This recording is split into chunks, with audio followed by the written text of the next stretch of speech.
Eu convido os irmãos a abrirem as suas Bíblias em Mateus capítulo 16. Mateus 16.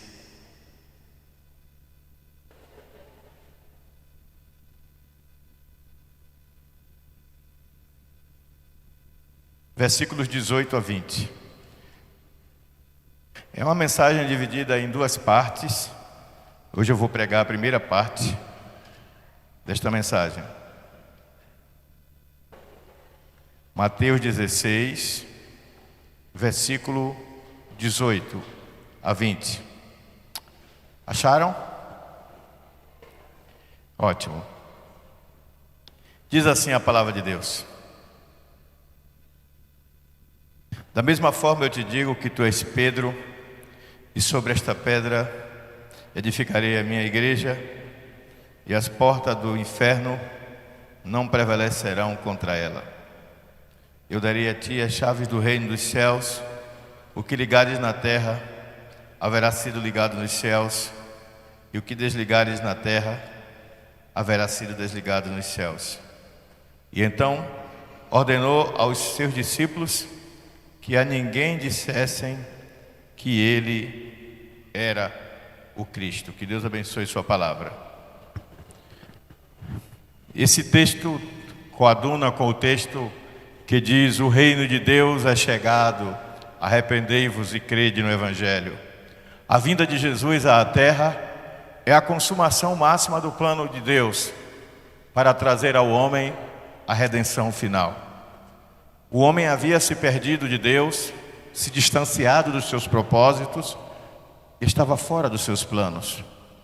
O egoísmo do homem o levou a buscar os seus interesses particulares e fez com que aquilo que deveria ser um relacionamento espiritual se tornasse apenas uma ação ritual religiosa.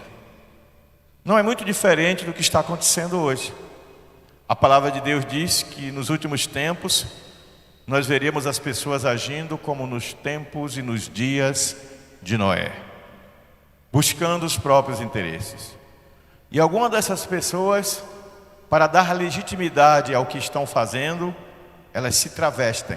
O que é um travesti? É uma pessoa, um homem com características de mulher. Então a ideia de travestir, no sentido aqui da Bíblia, é uma pessoa que se disfarça de uma coisa diferente. E tem muita gente travestida, disfarçada, de homem, de Deus, de mulher de Deus, mas que na essência, dentro de si, carrega a negação da fé que professa ter. A sua praxis, quer dizer, a sua prática, a sua conduta diária, não condiz com a de um homem ou uma mulher que tem o temor do Senhor.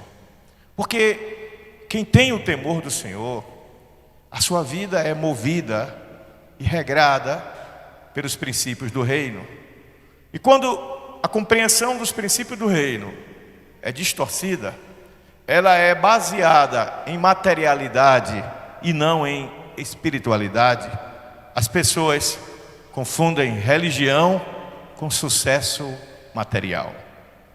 O conceito de prosperidade física, material, como evidência de uma vida espiritual é equivocado, porque a espiritualidade nem sempre vai se conectar com o êxito material, com a prosperidade financeira, com a aquisição de bens, em alguns casos até com a saúde.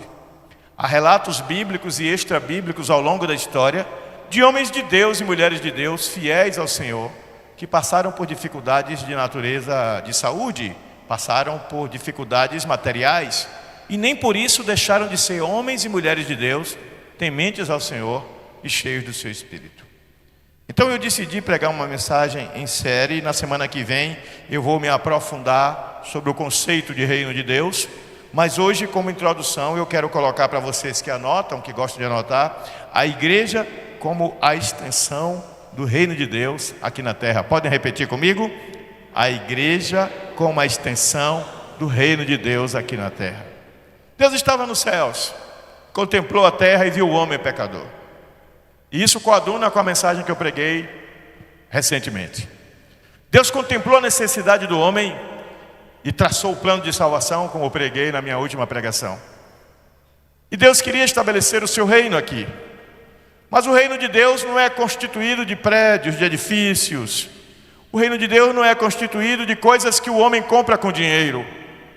O reino de Deus é constituído a partir de princípios e valores. Diga, princípios e valores.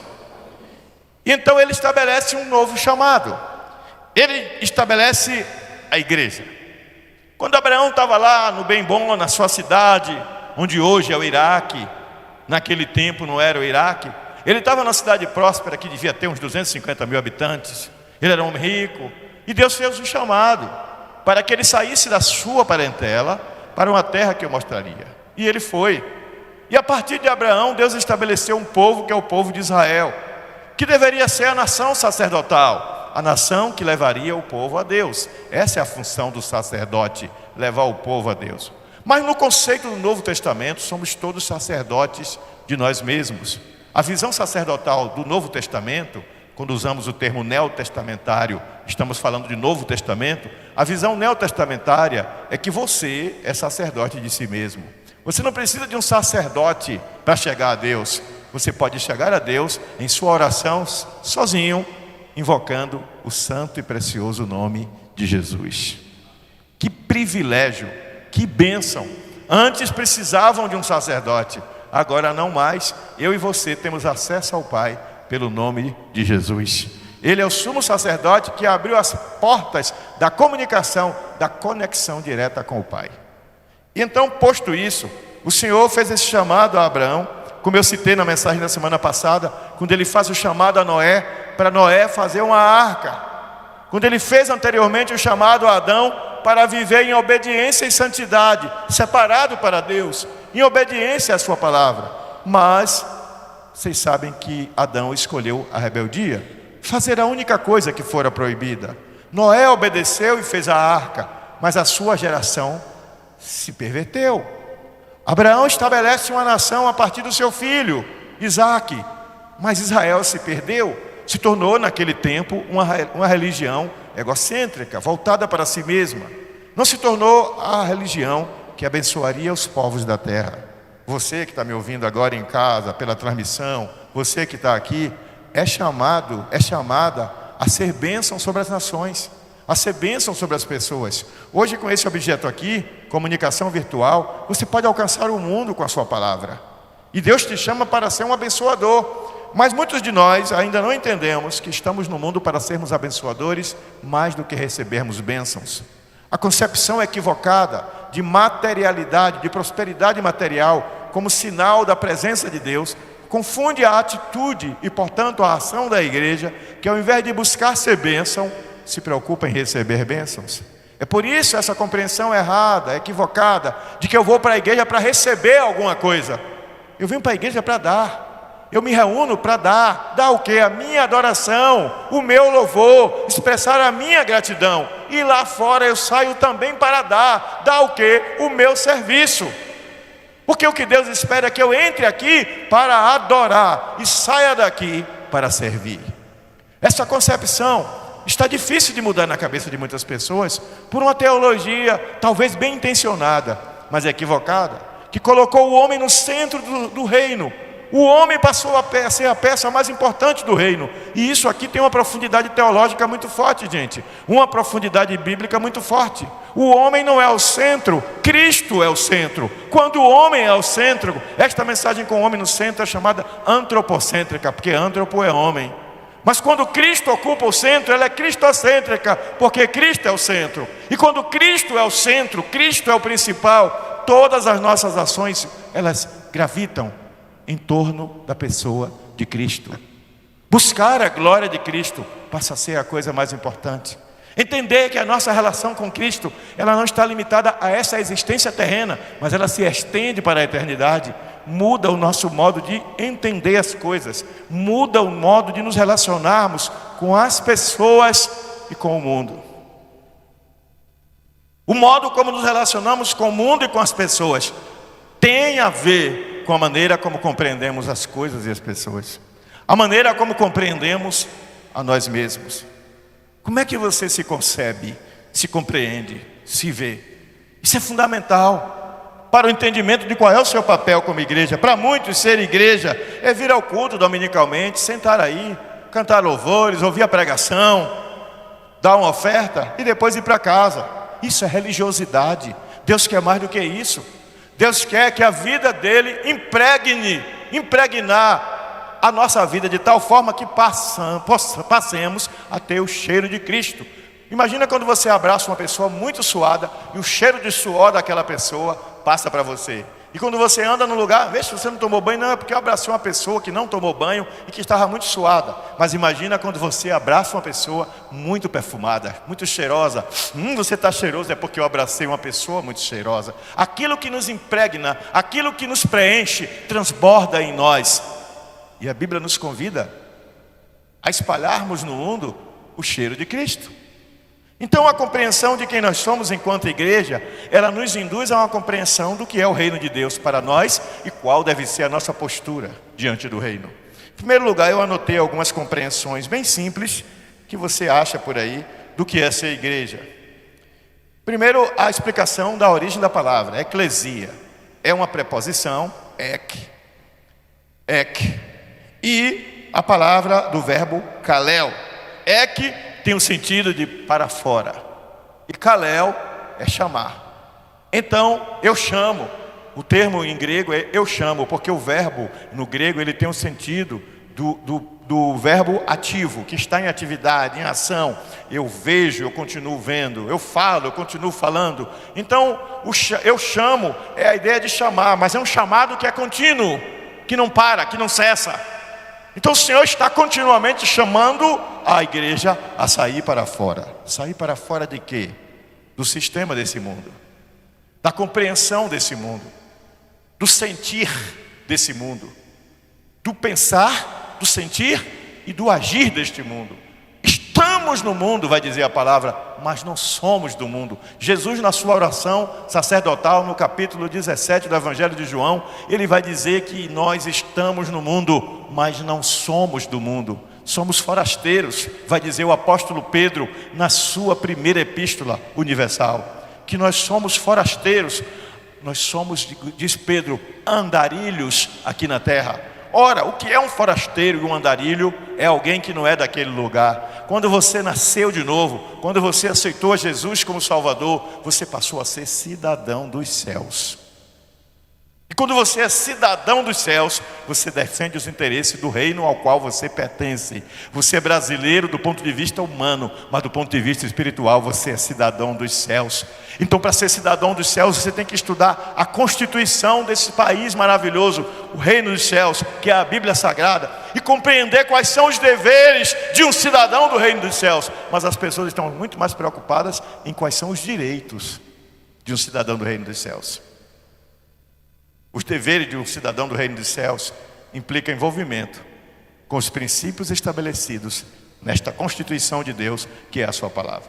Mas vamos aqui primeiro a algumas concepções gerais do que seria a igreja, numa visão simples, a partir da leitura de alguns, e que não são visões erradas, mas não é a visão plena. Em primeiro lugar, a igreja é assembleia, reunião, congregação dos cristãos. É esse o sentido, ajuntamento, reunião. Esse é o primeiro sentido simples. O segundo sentido é de que quando falamos de igreja, podemos estar falando da igreja universal. Não a igreja universal do reino de Deus, mas a igreja do Senhor Jesus. A igreja de todos os tempos. A igreja de quem já nasceu, de quem já morreu. A igreja de quem está vivo agora na China, no Japão. A igreja de todos os lugares e de todas as épocas, desde Jesus até hoje. Numa terceira compreensão, a igreja é um grupo separado, seleto de cristãos que se reúnem em um lugar. Então, dentro de uma determinada geografia, você vai morar numa ilha, e ali naquela ilha, a maioria é muçulmana, mas ali tem 200 pessoas que formam a igreja de Cristo naquele lugar. Talvez daquelas 200 pessoas, 30 sejam batistas, 40 sejam assembleanos, 30 sejam presbiterianos, mas eles formam a igreja de Cristo. Então essa compreensão, ela tem um sentido também geográfico. Mas às vezes a gente compreende igreja a partir da compreensão de uma denominação. E a gente fala de igreja se referindo a denominações. E em geral a gente destaca as maiores denominações. A Assembleia de Deus, a Batista, a Presbiteriana. Então o termo igreja muitas vezes, a igreja é para se referir a uma denominação. Em outros momentos, igreja também se refere a uma instituição formal, registrada, uma instituição que tem CNPJ. A igreja, a nossa igreja é registrada com o nome de Ministério Yerushalayim de Restauração Cristã, e hoje ela congrega 4 igrejas, uma em Petrolina e 3 aqui. E nós temos hoje, segundo o nosso estatuto, permissão para atuar em todo o território nacional e no exterior. Então a denominação nossa tem esse nome, mas a igreja local, o nome de fantasia é Igreja Batista Yerushalayim em tal lugar. Igreja Batista Yerushalayim no centro, Igreja Batista Yerushalayim no Alto da Aliança, Igreja Batista Yerushalayim em Petrolina, Igreja Batista Yerushalayim sede. Nós temos esse nome que nos identifica, então igreja passa a ser a compreensão disso aí. Para outros, igreja é o prédio. Eu vou para a igreja é o prédio que nós construímos, de tijolos, que tem cadeiras, que tem som. Então, para muitas pessoas, aquela igreja é linda. A pessoa fala da igreja linda, o prédio. Não estão falando da igreja, as pessoas que estão ali dentro. Essas concepções mais simples que são colocadas, são visões que podem ser aceitas. Mas igreja é muito mais que isso. Diga para o seu irmão do lado, igreja é muito mais que isso. Então eu quero convidar vocês a começar hoje, terminando na semana que vem, uma compreensão do que é ser igreja dentro de uma uma compreensão e uma perspectiva legítima do que é pertencer ao reino de Deus. Vamos lá. Em primeiro lugar, a igreja, enquanto reino de Deus, implica ter a visão plena e espiritualizante em uma compreensão cosmológica. O que é cosmos na Bíblia? Cosmos é traduzido na Bíblia da gente como mundo. O Novo Testamento foi escrito em grego. Não ameis o mundo, nem o que no mundo há, porque tudo que no mundo há jaz no maligno. A palavra mundo é cosmos. Então uma compreensão cosmológica é uma compreensão do mundo como um todo. É compreender que Deus é o Senhor do universo, o cosmos. Deus é o Senhor da terra, cosmo. Deus é o Senhor das pessoas que fazem a terra, cosmos. Uma compreensão cosmológica nos induz a compreender que cada etnia, popularmente conhecido como raça, cada povo, cada cultura, Deus tem um plano para alcançar a cada um deles. Deus não quer que nenhum deles se perca. E se naquela cultura, naquela etnia, tem uma prática, tem um costume que não fere os princípios do reino, não precisa ser destruído, pode ser preservado. Eu vou dar um exemplo. Outro dia eu estava conversando com uma pessoa crente, e a pessoa disse assim: não concordo com bateria em igreja, não concordo com o uso de tambor, isso é coisa do candomblé, nós somos cristãos. Mal sabem essas pessoas que no livro de Salmos, no livro principalmente do capítulo 150, está escrito que nós devemos saudar ao Senhor com todos os instrumentos, não é isso?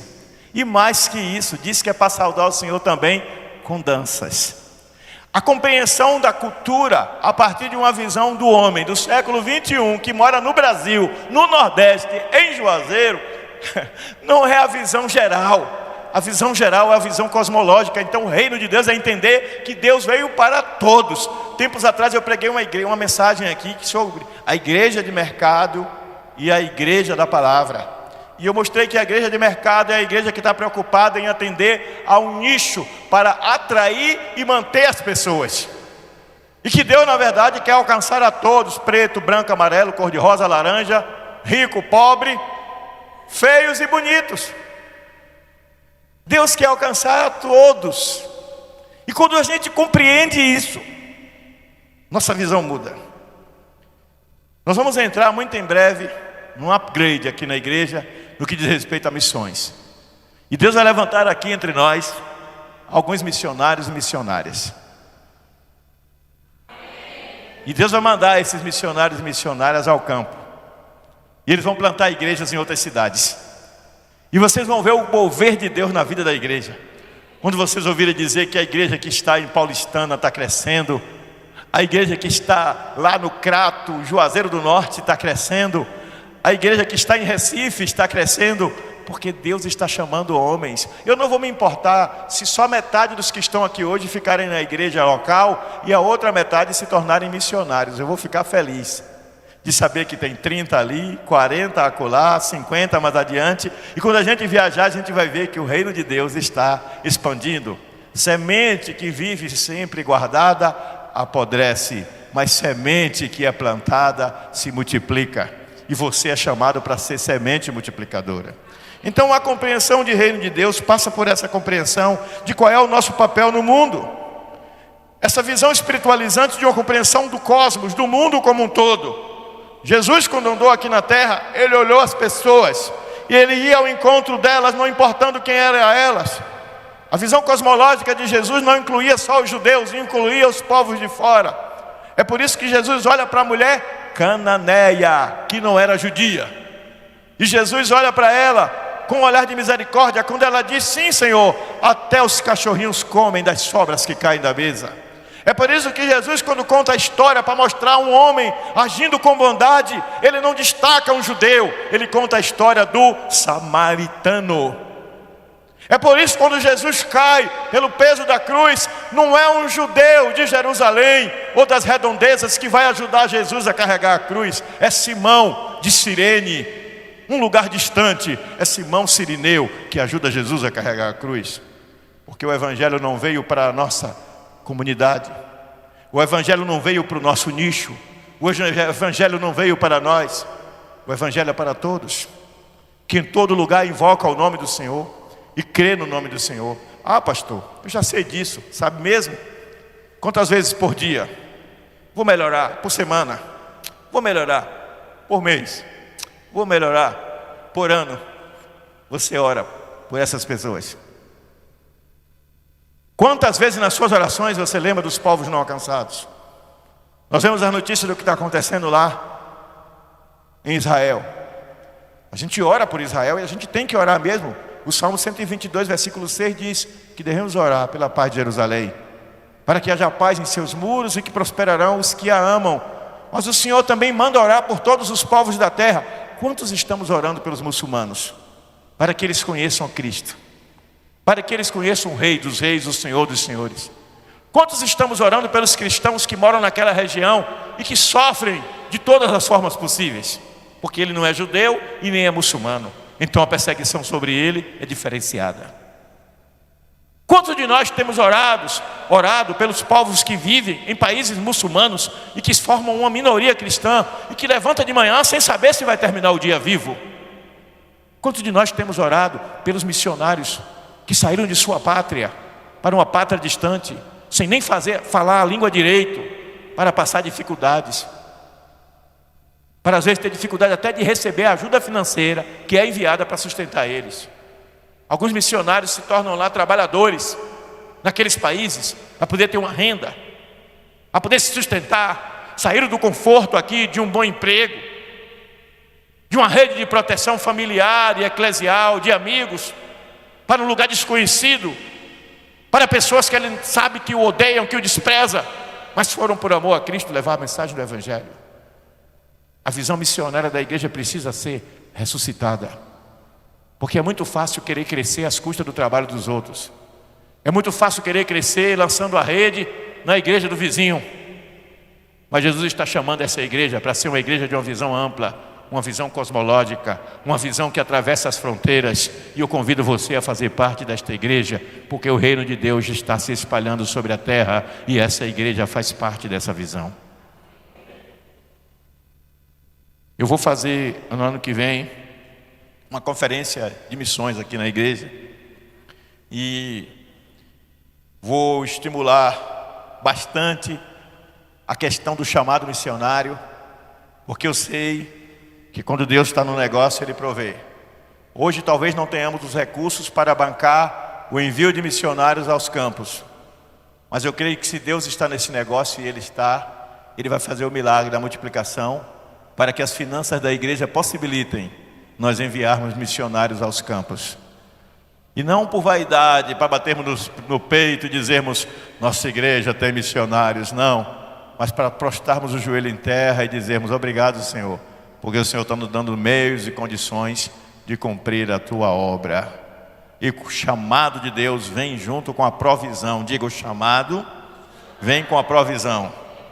Então a igreja de Deus tem que ter uma visão plena, total, absoluta, espiritualizante, olhar a realidade e enxergá-la dentro de uma perspectiva espiritual, entender as coisas com a mente, com a cabeça e com o olhar de um homem espiritual, de uma mulher espiritual. Não se amedrontar com as circunstâncias.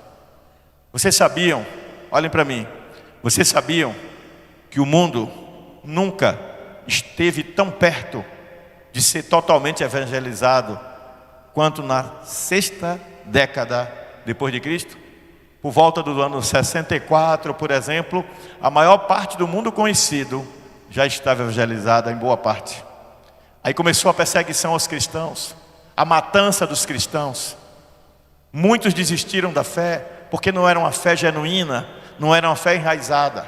O apóstolo Paulo, por exemplo, chegou a ser decapitado. Mais tarde, o apóstolo João foi desterrado, exilado numa ilha inóspita, onde ele teve a visão do Apocalipse. Todas as vezes que o evangelho prospera, todas as vezes que uma igreja decide ter essa visão ampla que eu acabei de descrever, a perseguição vem. Mas a coisa boa é que junto com a perseguição vem a prosperidade espiritual na vida dos que amam ao Senhor. Quanto mais você viver uma vida piedosa com o Senhor, mais perseguição virá, mas também mais vitória virá. Quem quer vencer em nome de Jesus? Jesus foi perseguido? Foi. Por que eu não vou ser? Se Jesus foi perseguido, por que eu posso ser melhor do que Ele? Não tenha medo da perseguição, porque a Bíblia diz que nada nos separará do amor de Deus que está em Cristo Jesus, nem mesmo a perseguição. Segundo lugar, dentro dessa compreensão, e considerem a mensagem de hoje como uma introdução, porque semana que vem eu vou fazer um mergulho mais profundo sobre o que é realmente o reino de Deus na concepção bíblica. Em segundo lugar, igreja enquanto reino de Deus é aceitar a soberania, diga soberania, do reino sobre toda a nossa vida. Isso inclui decisões e ações pela adoção dos seus princípios. Espera aí, pastor, o que é que isso quer dizer? É muito simples. O apóstolo Paulo compreendeu isso quando ele disse: quer comais ou bebais, ou façais outra coisa qualquer, fazei tudo para a glória de Deus. Quando você vai tomar uma decisão na sua vida, por menor que seja, você ora? Sim ou não? Quando você ora e pede a Deus que lhe abençoe, que lhe ilumine, que lhe oriente, que lhe guie, que lhe direcione na decisão que você tem que tomar, seja de um emprego, de uma carreira, de um negócio, de um namoro, de um noivado, de um casamento, de uma viagem, de qualquer coisa, quando você coloca na vontade de Deus, com sinceridade, acredite-me, o Espírito de Deus começa a agir em seu favor. E se aquilo é para a sua bênção, se aquilo é para a sua prosperidade, se aquilo é para o seu bem, pode saber que o diabo vai mandar os mensageiros dele também para tentar atrapalhar. Quando Deus mandou Jesus nascer para cumprir o seu propósito, imediatamente Satanás colocou no coração de Herodes matar as crianças até 2 anos. E Jesus teve que ser levado para o Egito, porque o Espírito Santo alertou José. Acredite-me, todo sonho legítimo, espiritual, gerado em Deus, vai levantar a oposição do inferno, mas tenha bom ânimo, porque o Senhor mandará o livramento. Mas para isso você tem que ter uma vida de sujeição, de submissão. Meu Deus, vou contar uma história, permita-me contar algo pessoal. Estava eu dirigindo meu carro, meu Fiesta, na avenida Luiz Inácio Lula da Silva, aquela avenida ali que vai para o Centenário. Eu fiz uma oração. Se vocês me virem dirigindo, falando sozinho, eu estou orando ou cantando. Não estou doido ainda não. Ainda. Eu sou doido por Jesus. Estou dirigindo e fiz a seguinte oração: Senhor, esse carro já está comigo há 12 anos. Esse carro só vive quebrando. Ele foi bom por um tempo, mas eu queria um carro melhor, Senhor. E eu não tenho condições de comprar um carro melhor agora. Por favor, Senhor, olhe para o teu servo. Diante de Deus, que oração foi essa? Me dá um carro melhor. E segui caminho. 2 dias depois, venho eu pela mesma avenida, pelo outro lado, ali perto da escola Mentes Brilhantes. A polícia para meu carro e apreende meu carro. Meu carro ficou preso 5 dias. Eu vinha juntando dinheiro, irmãos, na poupança. Já tinha 3 anos e meio. Todo mês eu tirava um pouquinho e botava na poupança. E eu, muito rígido, mexia algumas vezes por circunstâncias, mas eu todo mês botando um pouquinho, não vou mexer, mas mexia. Surgiu uma situação, eu tinha que mexer. Recentemente uma pessoa adoeceu, uma pessoa que não é da nossa igreja, e precisou de ajuda, e eu só tinha esse dinheiro para mexer. A Nadine está ali para não me deixar mentir. Tomei emprestado, que na hora era uma urgência, tomei emprestado até do Se Joga, não foi, Nadine? No outro dia fui lá levar. De onde eu tirei o dinheiro? Da reserva do carro. A pessoa se apertou, não pôde me pagar. E aí foram se somando outras pessoas em situação de emergência, geralmente de saúde, pastor, me socorra. E eu tomo tirar dinheiro. Do dinheiro que eu estava guardando para o carro. E eu ajudando pessoas que me procuravam em situação de desespero. Porque eu tenho um coração mole. Mas aí, irmãos, um dia eu estava em casa e bateu uma revolta. Eu fico emprestando dinheiro, o povo não me paga. Como é que eu vou trocar de carro desse jeito? Quando foi depois que prenderam meu carro, que eu ensaiei uma murmuração, Deus usou meu filho, o pastor Pedro Felipe, para pegar a minha orelha e fazer assim, ó. Pai, não murmure, o Senhor está sempre pregando sobre isso. Pai, agradeça a Deus porque o Senhor tem esse dinheiro guardado para pagar a despesa do seu carro. É mesmo, meu filho. Pedi perdão a Deus e fui. Quando eu cheguei lá, que levantaram, tinha quase R$2.000 de multa. Eu nem sabia. Em resumo, quando começaram a puxar, eu na minha cabeça tinha pago tudo. Porque eu estava com os papéis e eu não olhei que era do ano anterior. Eu gastei cerca de 5.000 entre troca de pneus, troca de... Sim, ainda esqueci, um cidadão ia passando em alta velocidade, pegou e derrubou, quebrou o meu retrovisor. Tudo começou a dar errado. Pagar guincho, pagar 5 dias de estadia, pagar multa, pagar o que estava atrasado. Lá se vai cerca de 5.000 do dinheiro que eu tinha guardado durante 3 anos e meio. Cheguei em casa, não disse nada a Nilza, entrei e lembrei de Jó. O Senhor me deu, o Senhor tirou, bendito seja o nome do Senhor. Fiz um texto, mandei para algumas pessoas muito próximas, disse adeus meu carro, com o carro Fiesta. Adeus Fiesta, você foi muito útil, você foi bênção na minha vida, mas o seu tempo venceu. Não quero mais andar com você, vou te botar ali para vender e Deus vai mandar um comprador. Botei à venda, o povo vinha comprar, olhava, botava o preço lá embaixo, porque o carro estava meio derrubadinho mesmo. Senhor, o que é isso, Senhor? Aparece um carro ali para eu comprar, aparece outro, ninguém queria receber o carro como parte do pagamento. Aí eu cheguei e fiz a seguinte oração: Senhor, eu sou teu servo, tu sabes que eu não busco nada para minha glória, este carro serviu a tua obra, o tempo todo, tudo que tinha aqui na igreja era esse carro que servia para os encontros, reencontros, tudo que tinha. Se o Senhor quiser me dar outro carro, o Senhor dará. Comecei a andar de mototáxi. Venho eu de mototáxi, o rapaz disse: tem engarrafamento, vamos cortar por aqui. Passamos por uma rua que não era para entrar. Quando passamos nessa rua, está um carro parado. Está escrito de giz, sei lá de que era. Vende-se, telefone. Parei, tirei uma foto. Cheguei em casa, mandei mensagem. O homem disse: eu vou aí agora. Eu disse: não, deixa para amanhã. Eu quero ver seu carro, se dá para fazer negócio. Não, deixa eu ajeitar, eu quero ver como ele está. Resumindo, no outro dia, o homem veio, olhou o carro. Quanto é? Eu aprendi com um amigo, disse: eu vou botar um valor um pouco maior, porque ele vai tentar negociar, vai baixar. Aí eu botei 3.000 a mais, ele baixou 5. Aí eu disse: não é de Deus não esse negócio. Mas eu pensei, porque eu sou homem, né? Ele disse assim: quanto é que o senhor tem no banco? Tanto. Deixa eu ver aqui. Aí fez as contas, disse: vamos acertar. O senhor me dá o que o senhor tem no banco, me dá o seu carro, e o resto o senhor paga em prestações. Comprei o carro.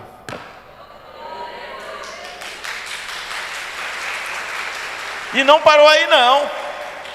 Ele viu o carro de Filipe parado, ele disse assim: esse carro, eu disse, é do meu filho, ele é professor. Ele disse: eu pego o carro dele e divido em promissórias para ele pagar como ele puder. E aí eu não sabia quem ele era, descobri que ele é amigo de um irmão aqui da igreja. A Nivan está aqui? Cadê a Nivan? A Nivan. Anivan, eu perguntei a Anivan, como é esse homem? É confiável? A Anivan disse o quê? Pode fazer negócio que é pessoa direita. Não foi, Anivan? Deus colocou uma pessoa que eu não conhecia em meu caminho para me abençoar e ainda pode abençoar até meu filho. E eu disse a ele, vou lhe apresentar a todo mundo da igreja que quiser comprar carro. Deus faz assim. Quando o povo de Israel saiu do Egito, olha para mim. Quando o povo de Israel saiu do Egito, Deus disse, agora vai aos egípcios e eles vão te dar riquezas, não é isso? O povo que detestava os judeus, deu riqueza aos judeus, e eles que foram escravos, saíram do Egito riquíssimos. Deus trará prosperidade onde havia decreto de ruína. Deus trará vida onde havia decreto de morte. Deus trará honra onde foi liberada a desonra. Basta tão somente que você permaneça na presença do Senhor. Dê um aplauso ao Senhor por isso. Reino de Deus, Rei Basileia Tuteu, o termo que está escrito no original grego. O reino de Deus, ele é chegado até nós, mas tem que ter um princípio de submissão, de aceitar a soberania. O que é soberania? É a característica daquele que é Senhor e domina. É aceitar o senhorio de Cristo sobre as nossas vidas.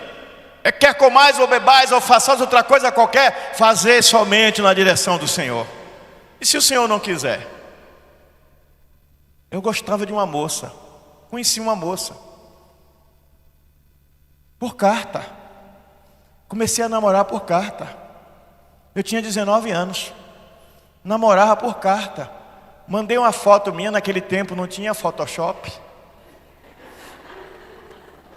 Orei, jejuei para ela ter problema de vista, e ela tinha, e ela gostou, não sei de quem, mas ela gostou. E começamos a namorar por carta. Durante algum tempo a gente se correspondia. E eu fui conhecê-la. E selamos o namoro com uma, desculpa aí, Judita, com uma pitoquinha, Mas com o tempo, embora ela fosse uma boa pessoa, crente, eu vi que não dava certo. A gente não se ajustava. Eu terminei. Ela ficou chateada, depois voltou às boas, voltou a ser amiga. Ela morava bem distante, 3 horas de viagem. De 15 em 15 dias eu ia vê-la, eu trabalhava no banco. Então eu decidi orar. O que eu não fiz antes, eu fiz. Eu vou orar, vou botar o joelho e vou orar. E comecei a orar. E foi então que 9 meses depois, uma gestação, né? 9 meses depois, eu vi Nilza. E meu coração se encheu de compaixão. E eu disse, vou casar com ela para tirar do coritó. Ainda bem que o sofá lá de casa é muito confortável. E aí casei. Aí pouco tempo depois que eu casei, Nilza teve uns problemas de saúde e o médico disse que ia tirar o útero, que ela não ia poder ter filhos. E nós não tínhamos Felipe ainda. E eu fiz o quê? Orei. E o que eu disse a Deus, é meu desejo ser pai, mas se não for a vontade do Senhor, adotaremos uma criança. Deus salvou o útero dela e veio Felipe. Aí chegou a vez de vir conhecer Juazeiro, congregação pequenininha, 15 pessoas. E eu orei. E quando eu vim para cá, no dia de eu vir, me deram a passagem errada para o dia anterior. E eu vim em pé. Imagine, de Feira para cá, 420 quilômetros. E na volta o carro quebrou em Juremão. Eu fiquei um tempão, nem água para beber tinha. Passei por tudo isso e vim para Juazeiro. Passei dificuldades aqui em Juazeiro. Tinha vezes da gente ganhava tão pouco que a gente não tinha como pagar as contas. Passei sofrimento e luta. Fui caluniado, perseguido. Mas permaneci. E Deus trouxe a bênção da prosperidade sobre a nossa vida. Quantas vezes na vida da gente, porque a gente está passando por um momento difícil, por um momento que não é muito bom, seja emocional, relacional, financeiro, etc., de saúde, a gente desfalece na fé, a gente perde a esperança, a confiança em Deus vai pelo ralo.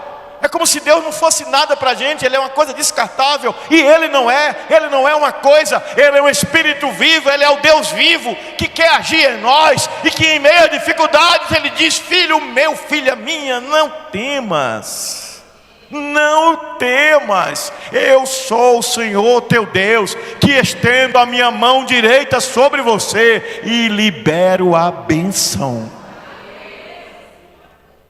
Quando o povo vê o mar vermelho, o povo só enxerga o mar, mas Deus viu a oportunidade de mostrar o seu poder. E quando o povo se moveu por fé, o mar abriu. Toda dificuldade que você enfrenta na vida, toda ela, é uma oportunidade de você se colocar na dependência do reino, na dependência do Senhor do reino, de experimentar o sobrenatural, de viver o mover de Deus e de deixar Deus agir em sua vida. Permita isso. Aceite viver este reino na sua plenitude da submissão ao Espírito, de deixar Deus guiar as suas decisões. Mas também implica adotar os princípios desse reino em sua vida. Os valores do reino são diferentes dos valores do mundo. As pessoas que se movem pelos valores do reino são chamadas de ingênuas, de bobas, de otárias. Mas você não é cidadão desse mundo. Então não é o padrão, não é o modelo desse mundo. Não é a lei da vantagem de quem se dá bem. Não é a lei do mais esperto. Existe uma frase que faz todo sentido, que ela diz que o mundo é dos espertos, mas o céu é dos santos que amam e servem ao Senhor. Porque o esperto se dá bem aqui na terra. O esperto passa a perna no outro e prospera. O esperto, ele vende algo por um preço acima do valor real. Ele vende um carro quebrado e ele diz que o carro está bom. Ele toma emprestado e não paga. Ele mente, ele rouba, ele trapaceia, ele manipula. Você não precisa de nada disso. Você só precisa andar com retidão na presença do Senhor em tudo que você fizer. E então tudo que você fizer te irá bem e você prosperará. Às vezes na vida do crente tem perdas que a gente não entende quando a gente tem. Você perdeu um bem, você perdeu uma pessoa, você perdeu um negócio, perdeu uma oportunidade, e você não entende que é um livramento de Deus, porque Ele tem outra coisa para você. Eu fiz o concurso do Banco do Brasil, crente abafando, estudei muito, que eu ia passar. Não passei. Tirei até uma boa nota, mas não passei. Eu fiz o vestibular para direito, bati na trave, só tinha 50 vagas. Eu fiquei ali na casa dos 60, eu não entrei. Porque Deus não me queria naquele momento sendo advogado, Deus não me queria naquele tempo sendo do Banco do Brasil. E quando você ora e Deus lhe dá o direcionamento, tudo vem na sua vida. Eu vou contar uma história que é uma alegoria que vai dar para você entender. Certo homem, antes de virar rei, o seu pai, o príncipe, o rei chamou o príncipe e disse: se misture com o povo, conheça o povo. E ele começou a andar com o povo, queria um dia ser rei. E ele conheceu um carpinteiro e ficou amigo do carpinteiro. E com o passar do tempo, o rei morreu e ele virou rei. Quando ele virou rei, ele mandou chamar o carpinteiro para a coroação, que ele gostava daquele homem, era amigo dele. E então ele começou a visitar aquele homem, porque era um homem sábio. E um dia ele disse: eu sou rei, mas eu não sei mexer numa madeira. Eu queria aprender a mexer. Ele disse: vem cá, majestade, eu vou lhe ensinar. E no que o rei foi mexer na madeira, um dedo do rei foi decepado pela serra. O rei, revoltado, mandou prender o homem, porque culpou aquele homem por perder o dedo. Passou um tempo, um reino vizinho, o rei mandou chamá-lo para uma caçada. E foram caçar num lugar distante. E quando chegou lá, eles foram capturados pela tribo canibal. Quando começaram a preparar para cozinhar aquelas pessoas para comer, porque eles comiam carne humana, quando chegou nesse rei que tinha perdido o dedo, eles falaram na língua deles que ele era maldito porque faltava um dedo. E libertaram ele. E quando ele voltou e ele soube que ele só escapou porque perdeu um dedo, ele mandou buscar aquele homem que ele tinha soltado da torre, que ele tinha mandado prender. Ele disse: só porque você cerrou meu dedo é que eu estou vivo. Ele disse: muito obrigado, você salvou minha vida. Ele disse: não, majestade, eu salvei a sua vida e a minha, porque eu era o seu melhor amigo. Adivinha quem ia com o senhor para essa caçada? Tem coisas ruins que acontecem na vida da gente, que é com a permissão de Deus e que não é ruim.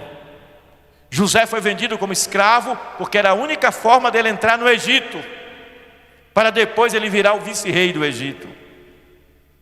Tem coisas ruins que estão acontecendo com você agora, perdas que você está tendo na sua vida agora, e que você está aí lamentando e não conhece o porquê. Mas acredite, se você serve a Deus com fidelidade, essa perda é porque Deus tem outro plano, outro propósito para a sua vida. Descanse no Senhor, que Ele vai revelar o que é que Ele tem para você.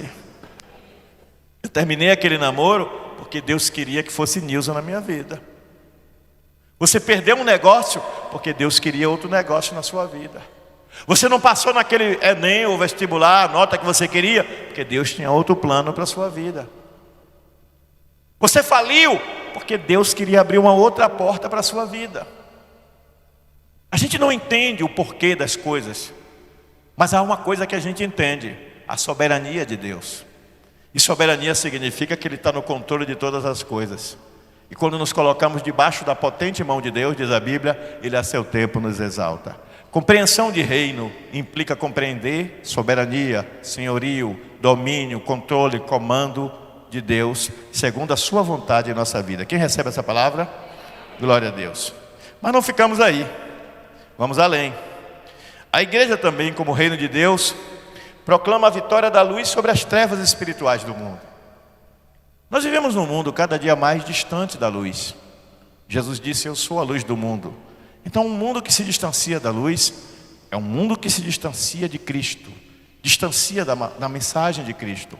Por isso a violência em todas as suas formas: física, psicológica, espiritual, sistêmica, política, econômica. Todas as formas de violência estão crescendo no mundo, porque as pessoas estão cada vez mais se distanciando da luz, indo para as trevas.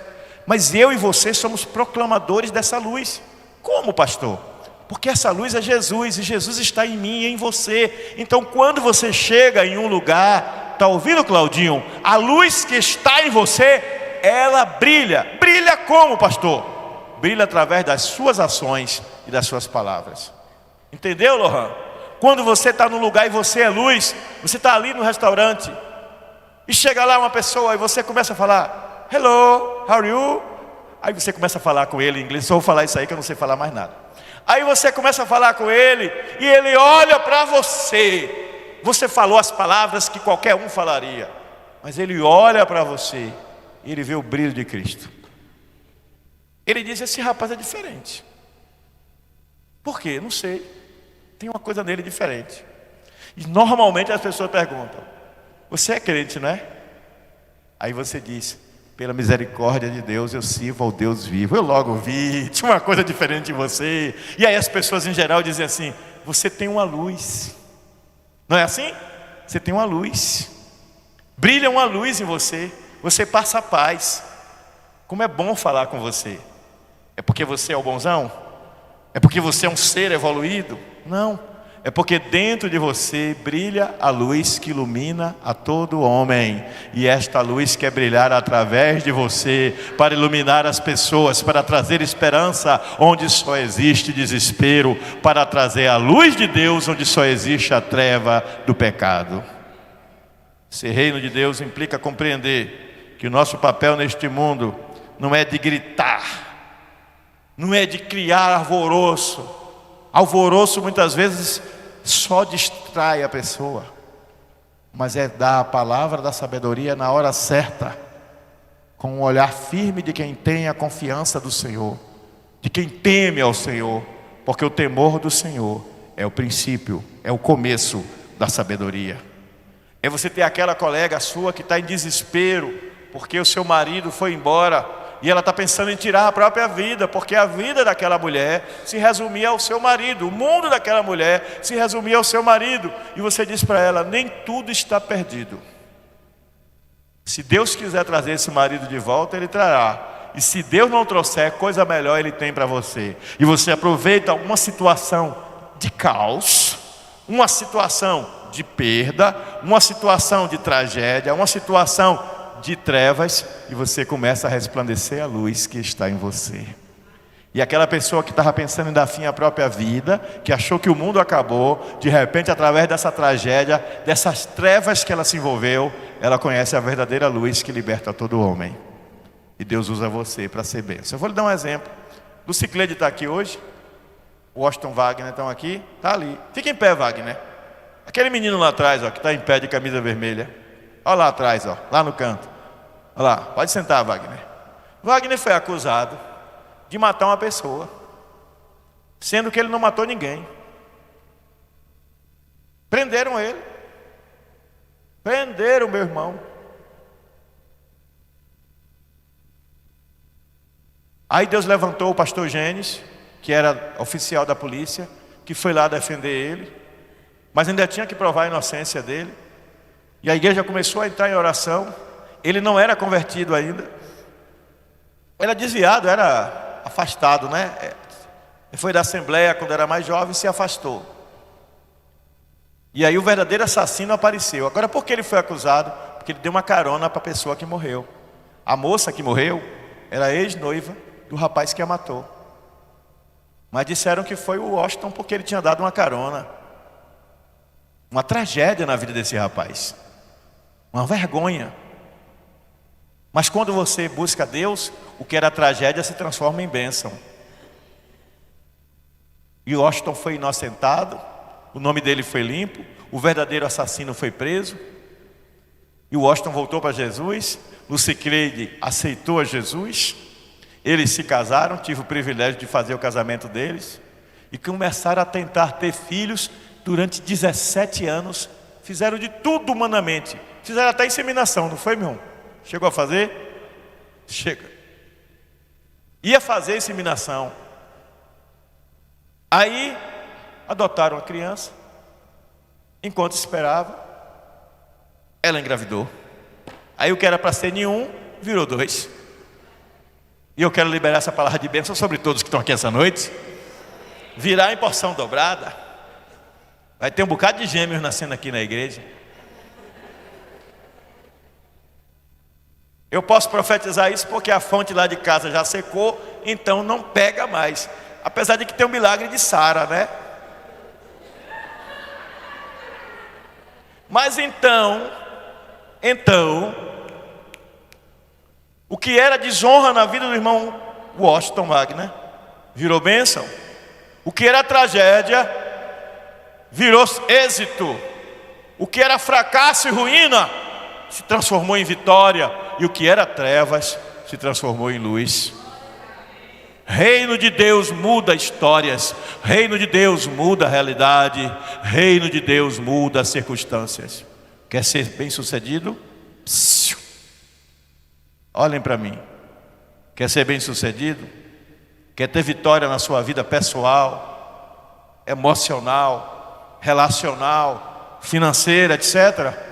Ande em fidelidade a Deus.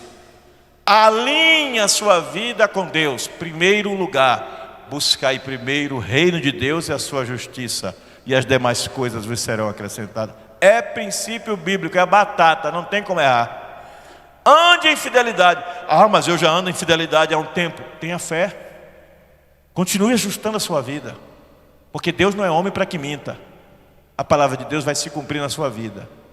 E a bênção virá quando você menos esperar, e você será surpreendido pela forma e através de quem essa bênção virá. Continuando.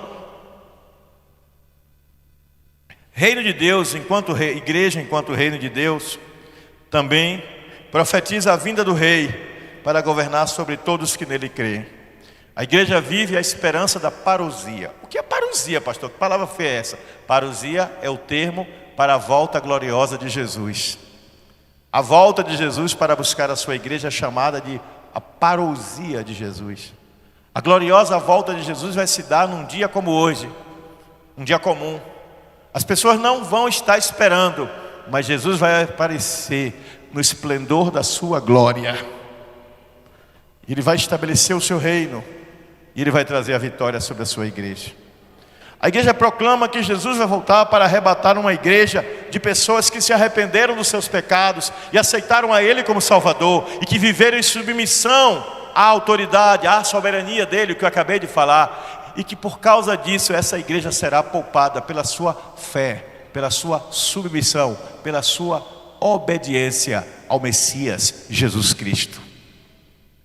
Igreja que compreende reino, entende que visão de reino não é visão terrena. E se não é visão terrena, o nosso reino não é aqui. Pois Jesus disse, meu reino não é deste mundo. Ora, se não é deste mundo, então por que é que eu estou apegado às coisas deste mundo? É o que nos move na fé, é a esperança da vida eterna com Jesus. Enquanto estamos aqui na terra, temos que lutar sim por dias melhores, por uma vida de conforto, por uma vida segura e em paz, proteger os nossos filhos, dar a eles as melhores condições de vida possível, mas sabendo que aqui não é a jornada final é no porvir, onde estaremos para sempre com o Senhor. E se alimentamos isso na nossa alma, perda nenhuma nessa vida, repito, perda nenhuma nessa vida vai nos afastar do amor de Deus. Pode nos entristecer? Sim. Pode nos abater? Sim. Somos humanos, mas não vai perdurar. Diga, nenhuma perda terá uma dor permanente. Por que não? Porque a sua esperança está em Deus. Você crê na volta de Jesus. Você crê na volta do Messias. Você crê no arrebatamento da igreja. E você se move por isso. Isso move você. Isso traz sentido à sua existência. E você proclama isso onde passa. Eu vivo cada dia na esperança de que Jesus vai voltar. Eu vivo o dia de hoje como se Jesus fosse voltar amanhã. Por isso eu tenho que hoje ser um cristão melhor. Hoje eu tenho que ser um pai melhor. Hoje eu tenho que ser um marido melhor. Hoje eu tenho que ser um amigo melhor. Hoje eu tenho que ser uma pessoa melhor. Porque eu vivo na esperança da volta gloriosa de Jesus, que é iminente, quer dizer, está às portas. Quem crê nisso aqui? Então viva segundo esse princípio. Por fim, mas não menos importante, a igreja como extensão do reino de Deus, ela se levanta contra a ordem e o sistema estabelecido neste mundo, com uma visão espiritual que se opõe a toda a ideologia humana. Diga, visão espiritual que se opõe a toda ideologia humana. Toda, pastor? Toda. Por que toda? Porque toda ideologia que for apenas humana, ela é temporal. O que quer dizer temporal? Temporal aqui não tem a ver com chuva, não. Temporal aqui tem a ver com coisa deste mundo, deste tempo. Toda visão que é limitada a este tempo, é limitada a esse mundo, é limitada ao agora, é limitada ao já. É passageira. Quem viveu a época da Segunda Guerra Mundial, escreveu livros, escreveu obras magistrais dizendo que só via luz, só via trevas, aliás, não via luz, não via esperança. Porque Adolf Hitler estava matando gente no mundo todo. Os nazistas queriam dominar o mundo. Essas pessoas viveram aquelas atrocidades e foram tomadas de medo. Mas quem viveu a Primeira Guerra Mundial pensou a mesma coisa. Cada povo que viveu debaixo de uma guerra pensou a mesma coisa. E tudo isso era temporal. Sabe, toda a maldade que você está vendo no mundo hoje, tudo isso vai passar. Mas você é a igreja, e você se levanta contra esse sistema, porque você não é desse mundo. Nos dias do Império Romano, o maior império que a terra já conheceu, em termos de extensão geográfica, os romanos dominavam o mundo. E teve um dia que os imperadores romanos passaram a chamar a si mesmos de César. César é latim, eles falavam latim, e César em latim é Kaiser. E o que é Kaiser? Kaiser é César, e César é Cristo, em latim. Então o imperador passou a dizer que ele era Cristo, o ungido. Então todas as vezes que alguém chamava o imperador de César, estava chamando de Kaiser. E eles diziam que César era o Senhor. Ave César, César é o Senhor. Então quando a pessoa se convertia e aceitava Jesus como Salvador, a primeira doutrina que ela recebia era: seu único Senhor, diga único, é Jesus Cristo. Você não vai nunca mais chamar ninguém de meu Senhor a não ser Jesus. Aí quando esses cristãos se encontravam e a saudação era dizer: salve César, César é o Senhor. Aí eles diziam: salve César, César é o imperador. Espera aí, César não é só o imperador, ele é o Senhor. Não, o Senhor é Jesus, César é apenas o imperador. Muitos cristãos foram presos, torturados, queimados vivos, mortos no fio da espada ou da lança, jogados nas arenas para animais selvagens devorá-los, mas não negaram a sua fé. E hoje, não tem animais selvagens, não tem ninguém com uma lança, ou uma espada, ou uma flecha, não tem uma tocha acesa, uma fogueira para jogar a gente, mas nós somos todos os dias jogados neste mundo que nos afronta, que nos desafia a nos adequarmos ao sistema corrupto deste mundo. E quando você, crente, se levanta contra o sistema corrupto e toma uma postura de lealdade a Cristo e a sua palavra, você é escanteado. Não fique triste, não se sinta inferior porque você é escanteado por andar direito.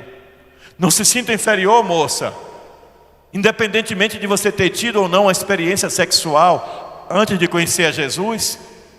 Mas você, depois que conheceu a Jesus, disse: eu sou do Senhor. Não se sinta inferior se na sua faculdade, na sua escola, no seu raio de amizades zombam de você, porque você se guarda. Você é do Senhor e Ele está olhando para você. Ele vai te dar um homem segundo o coração dele.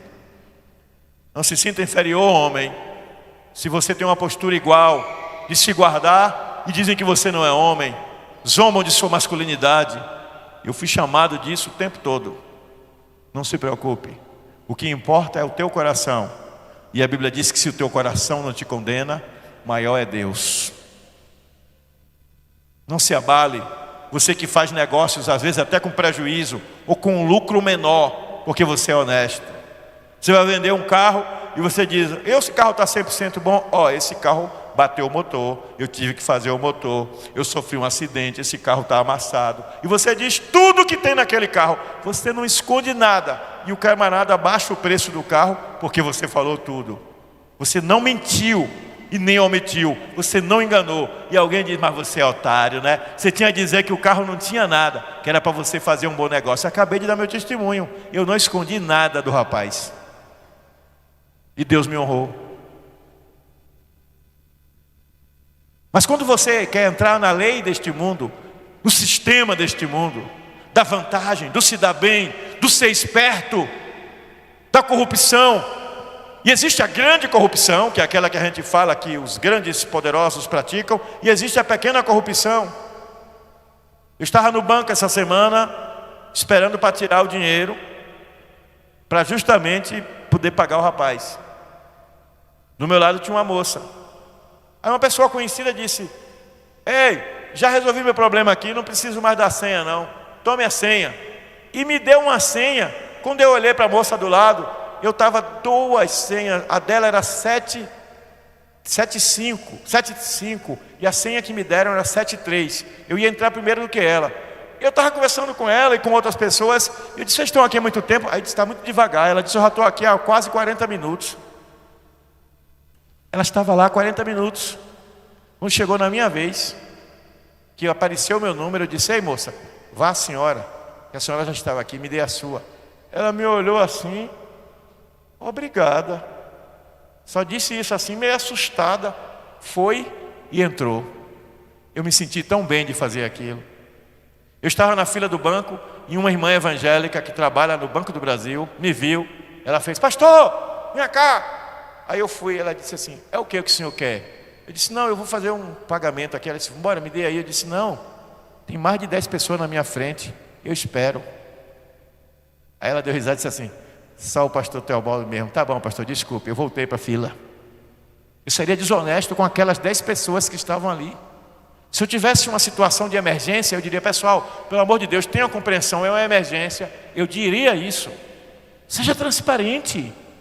Seja honesto nas mínimas coisas, porque se você é fiel no pouco, sobre o muito você será colocado. Foi Jesus que ensinou isso. Mas o sistema desse mundo é um sistema que está baseado na mentira, no engano, na trapaça, no lucro, na vitória fácil. É um mundo que ensina você a ir pelo atalho, mas Jesus disse que apertado é o caminho que conduz à vida eterna. Caminho da retidão é caminho de renúncia. Diga, caminho da retidão é caminho de renúncia. Vai ter coisas que vão aparecer na sua vida que vai oferecer o caminho fácil, a forma mais rápida e fácil de resolver. Mas se você mantiver a retidão e a postura digna, Deus vai lhe honrar. E Deus vai abrir portas para você onde ninguém imaginou que haveria portas. Portanto, essa visão de reino de Deus que se levanta contra o sistema é uma igreja que faz o que Jesus faria, que se move pela palavra, que se baseia na honestidade, na transparência e, sobretudo, na verdade. Jesus Cristo disse: eu sou o caminho, a verdade e a vida. Para ele se tornar vida, ele primeiro tem que ser verdade. E a palavra aletheia, eu acho essa palavra tão bonita. Aletheia significa verdade, mas é uma verdade completa, uma verdade absoluta, uma verdade sem nenhuma mistura, sem nenhuma mescla de engano presente nela. É uma verdade que se mostra do jeito que a coisa é, plenamente, transparente, sem esconder nada. É esta verdade, aletheia, plena, que Jesus quer que você tenha em sua vida. Porque para ter vida, você primeiro tem que viver verdade. Não é viver de verdade, é viver a verdade. E ele diz que conhecereis a verdade, que é ele, e a verdade te libertará. De quê? Da mentira que te aprisiona. E a mentira muitas vezes vem sob a forma de medos, medos limitadores, medos que impedem você de resolver um problema familiar, medos que impedem você de resolver um problema pessoal, medo que impede você de criar uma ruptura com algum negócio ou com alguém que está te atrasando a vida. E você tem que ter coragem, porque a verdade nos esclarece. A verdade tira o véu, a verdade revela o plano e o propósito de Deus para a nossa vida. A verdade nos dá a força e o ânimo para ir em frente contra tudo e contra todos, contra o sistema deste mundo. Quando Paulo diz: transformai-vos pela renovação do vosso entendimento, é para que você abrace a verdade como seu guia. Se alguém te ama, presta atenção, se alguém te ama, faz qualquer esforço, vai estar do seu lado. Se alguém te ama, jamais te deixa só. Mas se alguém te abandona, é porque verdadeiramente não te ama. Por isso que Jesus não nos abandona, não importa a circunstância, porque Ele nos ama de verdade. E quando você ama de verdade, você paga o preço. Dalva estes dias pegou o avião, se picou para Curitiba, foi ficar com o filho, que hoje mora no Paraná. Por quê? Porque ela ama de verdade seu filho. Ela não consegue ficar muito tempo longe dele. As filhas estão aqui, ela vê todo dia. Mas o filho, sempre que pode, ela vai vê-lo, porque ela o ama. Quem ama quer estar perto. Quem ama paga o preço. E se não paga preço, é porque não ama. E se não ama, deixa ir. Mas existe alguém que não quer te deixar ir porque te ama. Conclusão: entender o reino de Deus como lugar de verdade e justiça é compreender que esta prática, baseada nesse sistema de valores espirituais, nos leva a uma compreensão e um entendimento de que precisamos mudar as posturas. E a mudança de postura, ela é primeiro ética. Ela tem a ver com a nossa atitude ética diante do mundo. Saber fazer escolhas diariamente, cotidianamente, vivendo a plenitude da graça. Viver a plenitude de Deus, para que Deus viva a sua plenitude em nós. Viver a plenitude de Deus, para que a glória dele se manifeste em nós. O mundo anseia por ver alguém que manifeste o reino de Deus. E este alguém é você.